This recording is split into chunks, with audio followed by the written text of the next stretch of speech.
Gita 7.28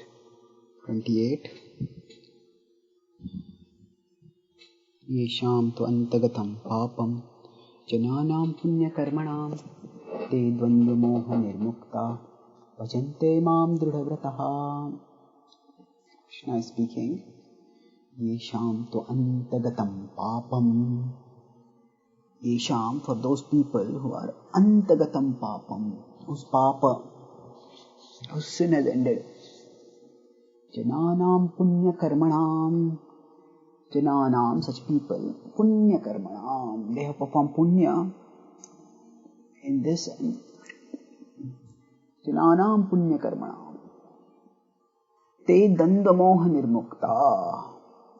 Such people become freed from the illusions created by duality. Bhajante mam dridhavrataha.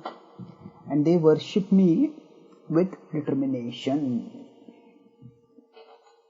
In the previous verse, the 27th text, Krishna has explained how in this world people get caught in illusion by ichha dvesha samuthena, by the as attachment and aversion. Dvandva mohena bharata. Dvandva mohena. These two are combined sources of moha. And sarva bhutani sammoham. Sarva bhutani, all living beings, are put into some moha by this. Sarge yanti parantapa. This happens from the birth itself. So now, after having been told that this is how living beings go into illusion, a natural question will come up. How can they come out of illusion? Krishna had addressed this issue earlier when in 7.14 he stated that Devi Yesh Gunamai Mama Maya Duratya Mameva Ye Prapadyante Maya Me Tam Tarantite. When he stated that by surrendering to him we can go beyond the formidable energy of Maya. But still, that alone, while it is enough, that is in a different context, where Krishna has just introduced the three modes of material nature, has talked in terms of the three modes of material nature, and then he talks about how you can go beyond the energy made of the three modes by surrendering to him. Now in this verse, Krishna says that. So in this context, Krishna is speaking and saying that after specifically the illusion of duality which afflicts the souls, how that can be removed. Krishna says, Yesham tu antagatam papam. Those who are antagatam, those who give up, those who have sinful activity then. Jananam punya karmanam. Those who do punya. So, giving up piety, doing punya.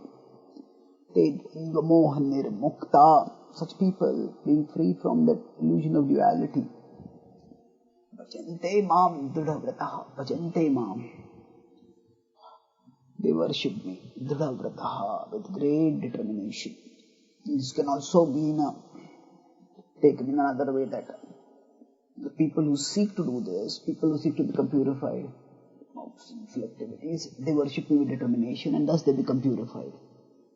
Krishna will talk about that theme towards the end of the 14th chapter, 14.26, when he says that Mam cha yoga vicharena bhakti yogena sevate sagunan samati yaitan brahma bhuyaya kalpate. He says that you can go beyond the mode by practicing bhakti. So this may seem to be like a cycle, self-referential cycle. Krishna says that you can go beyond the modes by surrendering to me. That's what he said in 7.14. And then in 14.26 he says that by being devoted to me in an unflinching way, you can go beyond the modes. So, we may wonder, where do we begin this? It's like saying that by taking the treatment, you can become free from the disease. And to become free from the disease, take the treatment. So 7.14 and 14.26 seem to be saying the same thing, that to go beyond the modes, practice bhakti unflinchingly, surrender to Krishna. Whereas this 7.28 seems to say that we need to become free from sin, become situated in fixed in piety, to be able to come to the level of becoming fixed in bhakti, practicing bhakti determinedly. So which is the entry point?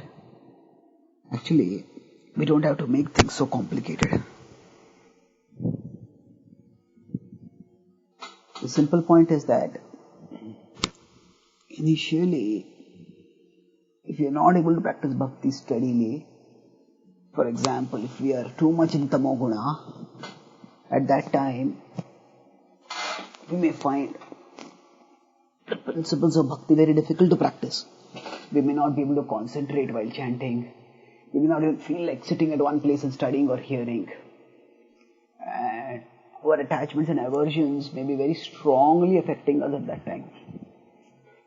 But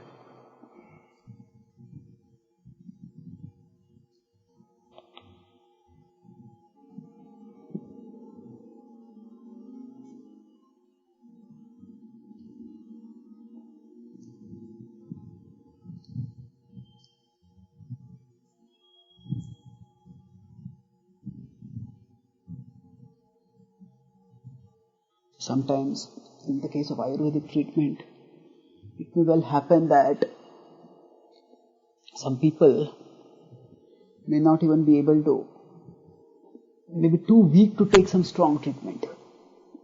And the doctor may give some milder treatment initially so that the patient recovers some basic health, by which some stronger treatment can be given.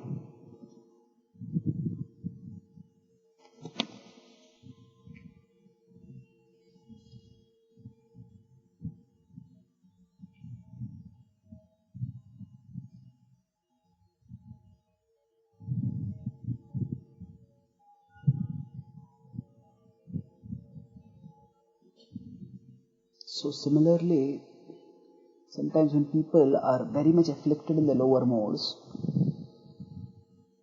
at that time, they may not be able to practice bhakti properly.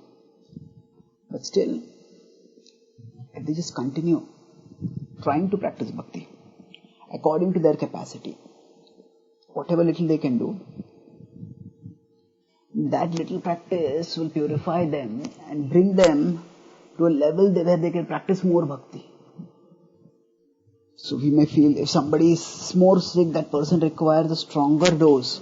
That is true, but whether they can sustain that stronger dose is also a valid question.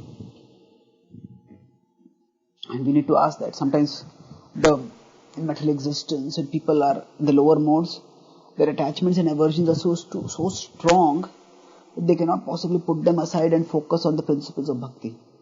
So then whatever room their attachment and aversions leave for them, they'll have to practice bhakti within that room.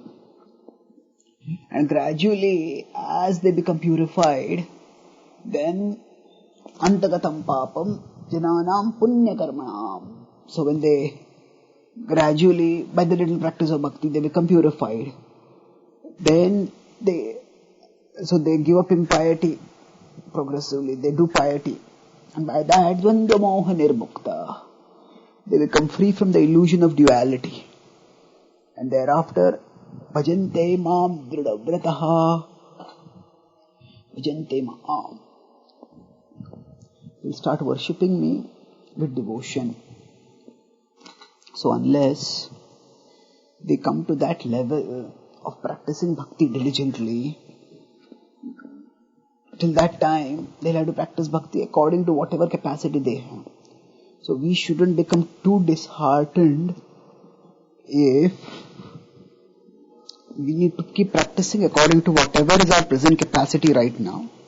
And by such practice, we will move onwards and eventually come to the level of steady practice.